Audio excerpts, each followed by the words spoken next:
Good morning. Where we are currently standing is the geothermal power plant. This is the first power plant in Gujarat. This that generates electricity from hot water. So to start with, let's talk to Dr. Anirudh Sirkar about the history of this power plant. I am currently standing with Dr. Anirudh Sirkar. So, Dr. Anirudh Sirkar, can you please explain us the history of this plant? I'll answer to the question which has been asked by Abhishek.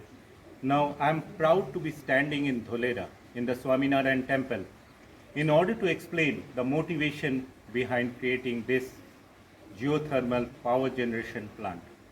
Now, we all know that geothermal energy is a nascent stage in India. Not much work has been done. So when I and my fellow colleagues were researching on geothermal energy, we first tried to understand in Gujarat which are the potential areas for geothermal energy. We identified 17 hotspots through the literature survey, and we did our own surveys in gravity, magnetic, seismic, electrical and electromagnetic. Based on that, subsurface sweet spots were identified, but we understood that the enthalpy of the water will be about 40 to 50 degrees Celsius when it comes to the surface. It can be used for various societal benefits, which many people in India are trying to do, but we ventured into electricity generation. What we did, we drilled 2 wells on the sweet spot, and we took that hot water into our plant by the pipes. And that was put into the first a heat pump where we try to enhance the temperature of the water. We have 2 loops here. One is the geo loop, which is connected with the wells. We also use fluids for heat exchange between the water and the fluid to enhance the temperature. The heat pump helped us to enhance the temperature to 80 degrees Celsius, which was used for space heating and cooling.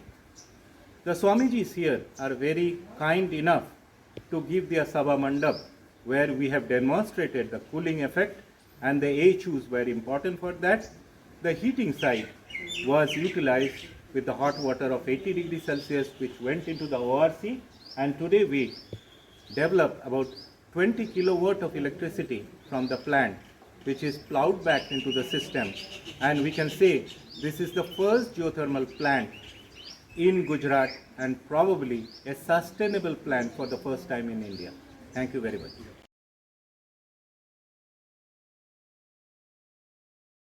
Okay, Dr. Anirudh Sirkar. So, my next question to you is how exactly was this plant built? I'll try to answer this question that in the first part I explained the motivation behind this plant.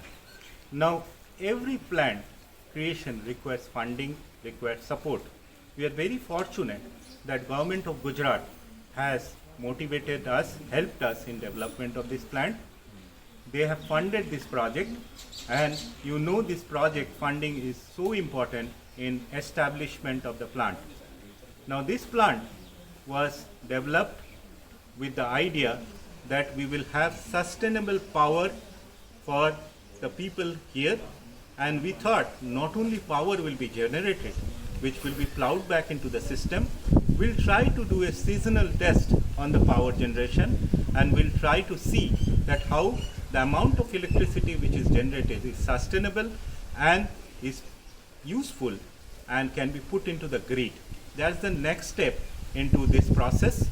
We are also trying to understand that whether solar energy can be integrated with the geothermal energy in order to improve the power generation and the cooling system.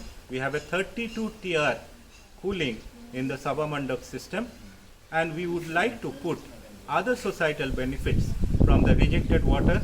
We can see a balneology which is there nearby, which is used for people from the villages who want to get their skin disease cured.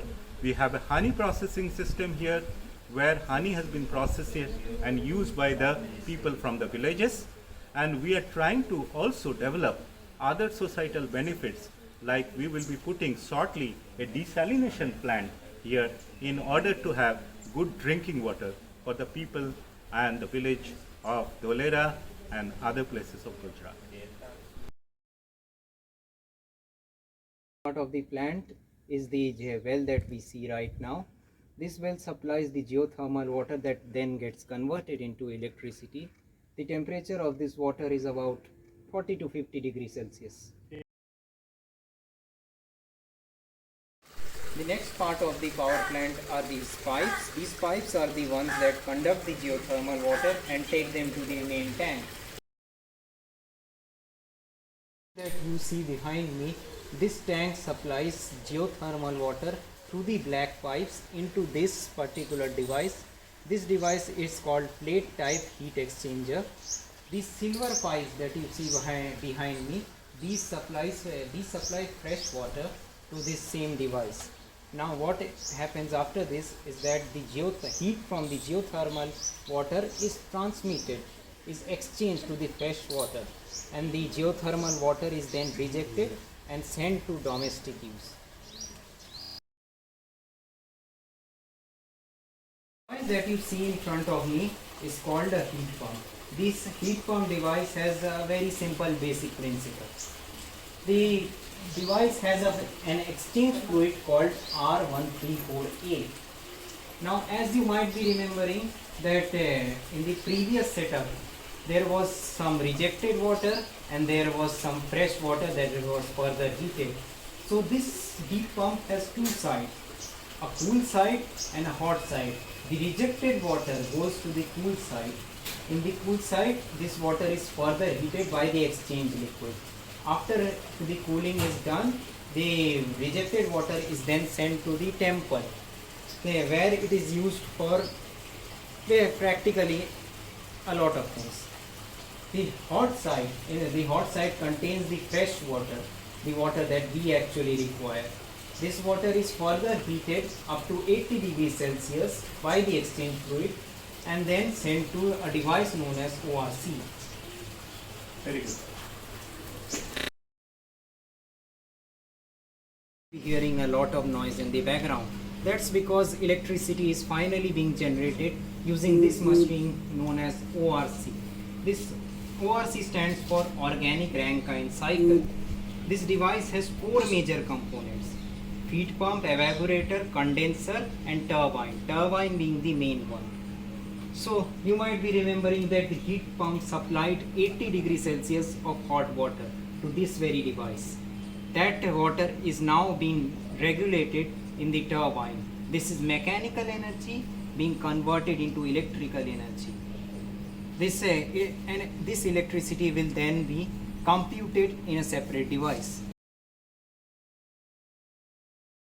This whole process is that the electricity generated is currently being displayed on this laptop after being computed.